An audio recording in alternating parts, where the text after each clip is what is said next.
तो मज़ेदार करेले की सब्ज़ी बनाने के लिए यहाँ पे मैंने लिया है करीबन 400 ग्राम करेले। इसको मैंने अच्छे से धो के ऐसे सुखा लिया है। और अब हम क्या करेंगे, इसका टॉप और बॉटम ऐसे निकाल देंगे, इसको कट कर लेंगे। और इसको अब मैं काट रही हूँ राउंडल्स में। तो ऐसे राउंडल्स में काट सकते हैं आप, ओवल्स में काट सकते हैं, छोटे पीसेस में भी आप काट सकते हैं, जैसे आपको पसंद हो। अच्छा, मैंने यहाँ पे करेलों को छीला नहीं है। अगर आपकी मर्जी है तो आप करेलों को छील सकते हैं, लेकिन उससे क्या होता है, उसके सारे गुण निकल जाते हैं। मुझे लगता है कभी कभी तो हम करेले की सब्जी बनाते हैं तो सारा पोषण उसमें होना चाहिए, इसलिए मैं विद द स्किन बना रही हूँ, छिलकी के साथ बना रही हूँ। तो ये देखिए, सारे मैंने ऐसे राउंड्स में काट दिए हैं। अब हम क्या करेंगे ना, इसके जो बड़े बड़े बीज हैं, जो एकदम सख्त वाले बीज है ना, जो आपको ऐसा लग रहा है कि मुंह में आएंगे, एकदम कड़क लगेंगे, वो आप अपने हाथों से निकाल दीजिए। और मान लीजिए अगर कोई छोटे मोटे बीज है ना, सॉफ्ट वाले, वो अगर आप छोड़ देंगे ना तो भी चलेगा, बहुत ज्यादा कड़वापन इसमें नहीं आएगा। तो मेरा जो करेला था काफी सॉफ्ट था, तो बहुत ज्यादा बीज नहीं थे, तो मैंने जितने भी थे वो निकाल दिए। और अब आती है इम्पोर्टेंट टिप की, इम्पोर्टेंट स्टेप की, वो ये है कि इसका भी हमें पूरा कड़वापन निकालना है। तो वो हम कैसे करेंगे, इसको ट्रांसफर कर लेंगे थाली में। इसमें हम डाल देंगे 1 टीस्पून नमक। एक्चुअली नमक थोड़ा ज़्यादा ही डालिएगा, आप 2 टीस्पून भी डाल सकते हैं। फिर मैं डाल रही हूँ, ये देखिए, 2 टीस्पून भर के लेमन जूस। लेमन जूस ज़रूर डालिएगा फ्रेंड्स, इसका पूरा कड़वापन निकल जाएगा। और बिल्कुल थोड़ी सी मैं डाल रही हूँ हल्दी। और अब क्या करेंगे, इसको अच्छे से मैश करेंगे, हल्का हल्का सा ऐसे मैश करते जाएंगे हाथों से, मतलब कि मिक्स करते जाएंगे, लेकिन थोड़ा सा दबा दबा के कीजिएगा ताकि इसका कड़वापन निकल जाए मैक्सिमम। आप देख सकते हैं मैं कैसे कर रही हूँ, थोड़ा सा ऐसे क्रश कर करके इसको मिक्स कीजिएगा, बहुत ज़्यादा भी नहीं कीजिएगा कि पूरे करेले टूट फूट जाए, बस ऐसे मिक्स कीजिएगा। और फिर क्या करेंगे, इसको हम साइड में छोड़ देंगे बस आधे घंटे के लिए। आधे घंटे में आपका काम जो है ना परफेक्टली हो जाएगा। लेकिन मान लीजिए अगर आपको ज़्यादा देर भी रखना है, ओवरनाइट भी रखना है, तो भी अच्छी बात है, आप वैसे भी कर सकते हैं। तो ये देखिए, आधे घंटे के बाद मैं आपको इसका दिखाती हूँ रिजल्ट। ये देखिए, काफी सारा पानी छोड़ दिया है करेले ने, ये देख सकते हैं आप, हल्दी वाला पानी। ये पूरा कड़वापन है, ये ऑलरेडी आधा निकल चुका है। और अब हम इसमें क्या करेंगे, थोड़ा सा पानी और ऐड करेंगे। तो यहाँ पे तो मैंने थाली ली है, इसलिए मैं आपको यहाँ पे डाल के दिखा रही हूँ। लेकिन अगर आप किचन में काम कर रहे हैं तो एक छन्नी में डाल के या फिर एक बड़े से बर्तन में काफी सारा पानी डाल के इसको अच्छे से वॉश कर लीजिए 2 से 3 बार। तो जब आप वॉश करेंगे ना फ्रेंड्स, तो इसको थोड़ा सा फिर से मैश कर करके वॉश कीजिएगा। तो ये देखिए, मैंने वॉश कर लिए 2 से 3 बार, इसको मैंने वॉश कर लिया था। और अब हम क्या करेंगे, थोड़े से करेले के पीसेस उठाएंगे और फिर से अपने हाथों के बीच ऐसे एकदम टाइटली स्क्वीज कर लेंगे, ताकि जो थोड़ा बहुत भी कड़वापन बाकी है वो भी निकल जाए। हालांकि करेला बना रहे तो बिल्कुल हल्का सा तो कड़वापन रहेगा, लेकिन मैक्सिमम निकल जाएगा। तो इसको ऐसे स्क्वीज कर लीजिए। नेक्स्ट एक पैन में मैंने यहाँ पे गरम करने के लिए रखा है करीबन 4 टेबलस्पून तेल। आप चाहें तो इसके बदले मस्टर्ड का तेल यानी कि सरसों का तेल भी यूज कर सकते हैं, बिल्कुल ऑथेंटिक टेस्ट आएगा। जैसे ही गरम हो जाएगा, इसमें हम डाल देंगे ये स्क्वीज किए हुए करेले। तो सारे करेले कोशिश करके एकदम अच्छे से निचोड़ के इसमें डालिएगा। और फिर इन करेलों को फ्राई करेंगे करीबन 4 से 5 मिनट के लिए। इससे क्या होगा ना, इसकी जो एक्स्ट्रा बिटरनेस है, जो भी कड़वापन है, वो पूरी निकल जाएगी। और क्या होगा ना, ये थोड़े से क्रिस्पी भी हो जाएंगे और आधे पक जाएंगे। और मान लीजिए अगर आपको इसको सुपर क्रिस्पी करना है, ऐसे ही अगर आपको ऐसे लच्छों जैसे खाना है, तो आप यहाँ पे उसको पूरा पका लीजिए। और फिर ऊपर से क्या कर सकते हैं, आप थोड़े से मसाले डाल के खा सकते हैं। अच्छा, जब लास्ट 1 मिनट आप फ्राई करेंगे ना करेले, तो आप चाहे तो यहाँ पे प्याज भी डाल सकते हैं, लेकिन मैं उनको दोनों को अलग अलग पका रही हूँ, मैं आपको आगे बताती हूँ। तो मुझे ऐसा लग रहा है कि करेले अच्छे से फ्राई हो गए हैं। ओवर कुक हमें बिल्कुल नहीं करना है, क्योंकि हम आगे ग्रेवी में भी इसको पकाने वाले हैं। तो इस वक्त करेलों को निकाल देंगे। तो सारे करेले निकाल दीजिए और साइड में रख दीजिए।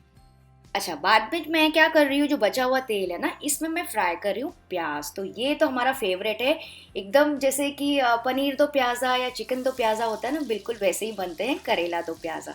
तो इसमें मैंने बड़े बड़े टुकड़े डाल दिए हैं प्याज के। इसको भी फ्राई करेंगे बस 2 से 3 मिनट के लिए, एकदम ब्राउन बिल्कुल नहीं करना है, बस कोटिंग जैसे आ जाए। अब वैसे प्याज डालना ऑप्शनल है फ्रेंड्स, लेकिन ये डाल के देखिएगा आप, इसकी जो मिठास, इसकी जो क्रंच आता है ना सब्जी में, उसका तो क्या कहना। तो इसको भी फ्राई कर लेंगे। तो बस मैंने 1 से 2 मिनट के लिए चलाया, बहुत ज्यादा नहीं करेंगे, इसको भी निकाल देंगे। तो दोनों चीजें, करेला और प्याज अच्छे से फ्राई हो गए, इनको साइड में रख देते हैं और चलिए ग्रेवी बनाना स्टार्ट करते हैं। जिसके लिए कढ़ाई में मैंने लिया है जो बचा हुआ तेल है, आप चाहे तो थोड़ा सा और ऐड कर सकते हैं अगर कम लगे तो। इसमें हम डालेंगे 1 टीस्पून जीरा, आधा टीस्पून में डाल रही हूँ सौंफ, बहुत ही मस्त फ्लेवर आता है। 1/4 टीस्पून मैं डाल रही हूँ हींग।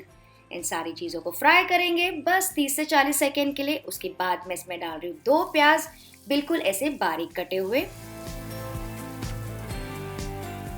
और साथ ही मैं डाल रही हूँ स्पाइसीनेस के लिए बढ़िया से 2 से 3 बारीक कटी हुई हरी मिर्चें, और इनको भी फ्राई करेंगे 3 से 4 मिनट के लिए, या फिर जब तक कि बढ़िया से गोल्डन ब्राउन ना होने लगे।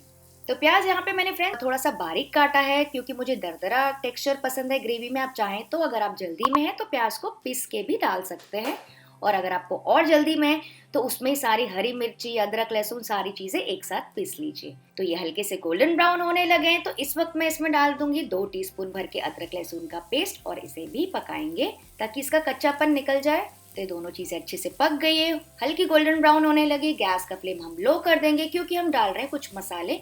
तो बिल्कुल थोड़ी सी हल्दी मैं यहाँ पे डाल रही हूँ, 1 टीस्पून मैं डाल रही हूँ लाल मिर्ची का पाउडर, 1 टीस्पून धनिया पाउडर। मिक्स करेंगे कि मसालों को तेल में डालने से ही उसका जो रियल फ्लेवर है वो उठ के आता है। कितने अच्छे से मसाले पक रहे हैं, और अगर आपको लगे कि आपके मसाले जल रहे हैं तो बिल्कुल थोड़ा सा यहाँ पे पानी डाल दीजिए। सुपर्ब, आप देख सकते हैं ये सिजल, ये मेरा फेवरेट पार्ट है। तो मसाले बेस में अच्छे से पक गए। इस वक्त हम डाल देंगे 2 टमाटर, जिसको मैंने ऐसे डायरेक्टली मैंने मिक्सी में डाल दिया था, तो कच्चा ही मैंने इसे पीस लिया है। ये प्यूरे ऐड कर देंगे, और ताकि टमाटर जल्दी पक जाए तो मैं इसमें डाल रही हूँ नमक। आप चाहें तो टमाटर को ग्रेट करके भी डाल सकते हैं, और इसको भी पकने देंगे थोड़ी देर और। तो फ्रेंड्स, आज जो मैं करेला की रेसिपी बना रही हूँ ना, वो हमारे घर में सबकी फेवरेट है, क्योंकि इसमें 2-3 टाइप के कट के प्याज डालते हैं और अलग अलग चीज़ें भी डालते हैं, टमाटर डालते हैं। तो क्या होता है ना, पूरा कड़वापन निकल ही जाता है, तो ज़्यादा आनाकानी नहीं करते हैं सब खाने में। तो मुझे बताइए कि करेला से आप और कौन कौन सी सब्जी बनाते हैं जो कि बहुत ज़्यादा कड़वी नहीं होती, मुझे कमेंट करके ज़रूर बताइएगा। और करेले से आप और अतरंगी कुछ फ्यूजन रेसिपी आप कौन सी बना सकते हैं, वो भी मुझे कमेंट करके बताइएगा। जिस कमेंट को सबसे ज़्यादा लाइक्स बनेंगे ना, मैं उसका कमेंट पिन कर दूंगी। तो चलिए, टमाटर भी थोड़े से पकने लगे हैं। इस वक्त हम इसमें डाल देंगे थोड़ा सा पानी, और फिर इसको लिड से ढक के इसको पकाएंगे लो मीडियम फ्लेम पे 4 से 5 मिनट के लिए, ताकि टमाटर अच्छे से पक जाए, कम हो जाए, भुन जाए, और ऊपर से तेल फ्लोट होने लगे। ठीक है, तो इसको साइड में छोड़ देते हैं। चलिए चेक करते हैं लिड हटा के। वाह, आप देख सकते हैं बराबर ग्रेवी भुन गई, आपको कलर से ही पता चल रहा होगा। ऊपर तेल भी फ्लोट होने लगा है। तो इस वक्त हम इसमें डाल देंगे हमारे फ्राई किए हुए करेले और प्याज भी, और इसको मिक्स करेंगे तब तक कि अच्छे से कोट ना हो जाए। अगर आपको पानी कम लगे तो आप थोड़ा सा और डाल सकते हैं। अगर आपको गाढ़ी ग्रेवी पसंद है तो आप कम पानी डालिए। मैं थोड़ी सी हल्की सेमी ड्राई ग्रेवी बना रही हूँ, क्योंकि काफ़ी सारी जो ग्रेवी है ना सोख लेते हैं बाद में। और फिर से इसको ढक के पकाएंगे 3 से 4 मिनट के लिए, जब तक कि करेले सारे फ्लेवर्स एब्जॉर्ब ना कर ले, जूसी ना हो जाए, और जो ग्रेवी है थोड़ी सी गाढ़ी ना हो जाए। चलिए लिड हटा के चेक करते हैं। ये देखिए बिल्कुल कोटिंग कंसिस्टेंसी पे आ गए। हल्का सा पानी मैंने रखा है, आप चाहें तो एकदम गाढ़ा भी बना सकते हैं, जैसे मैंने आपको बताया। लास्ट में हम डाल देंगे आधा टीस्पून गरम मसाला, थोड़ी सी फ्रेश धनिया, और अगर आपको चाहिए ना तो आप यहाँ पे थोड़ा सा लेमन जूस या फिर आमचूर का पाउडर भी डाल सकते हैं। थोड़ी सी और खटास बढ़ जाएगी तो और टेस्टी बन जाएगी आपकी सब्जी। और इसको थोड़ा सा और मिक्स करेंगे 1 से 2 मिनट के लिए। तो बस ये बढ़िया सी करेले की सब्जी देखते देखते तैयार हो गई। फ्रेंड्स, इसे ट्राई ज़रूर कीजिएगा। वीडियो पसंद आएगा तो लाइक ज़रूर दीजिएगा, ताकि मुझे तो पता चलेगा कि आपको कैसी टाइप की रेसिपीज अच्छी लग रही है। कमेंट करके भी बताइएगा कि आपको आज का वीडियो कैसा लगा। चलिए, मैं आपसे मिलती हूँ अगली रेसिपी के साथ। Bye bye.